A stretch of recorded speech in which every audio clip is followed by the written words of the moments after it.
Praise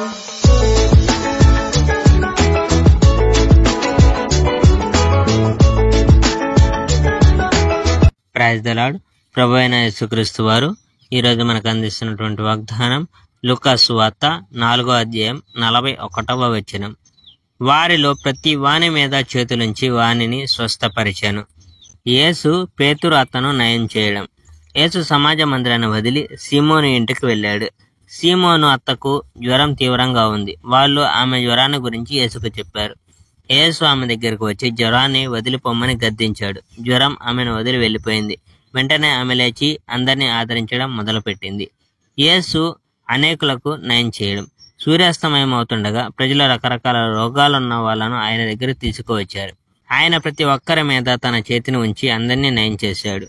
నీవు దేవుని కుమారుడవు అని బిగ్గరగా కేకలు వేస్తూ చాలా మంది నుండి దెయ్యాలు బయటకు వచ్చాయి. వాటికి తాను క్రీస్తు అని తెలియడం వల్ల యేసు వాటిని మాట్లాడవద్దని గద్దించాడు.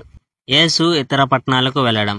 తెల్లవారుతుండగా యేసు గ్రామం వదిలి ఎడారిలో ఒంటరిగా ఒక ప్రత్యేక స్థలానికి వెళ్ళాడు. ప్రజలు ఆయన కోసం వెతుకుతూ ఆయన చోటికి వచ్చారు. ఆయన తమను మళ్ళీ వదిలి వెళ్లకుండా చేయాలని ప్రయత్నించారు. కానీ యేసు దేవుని రాజ్యం యొక్క సువార్త నేను ఇతర పట్టణాల్లో కూడా ప్రకటించాలి.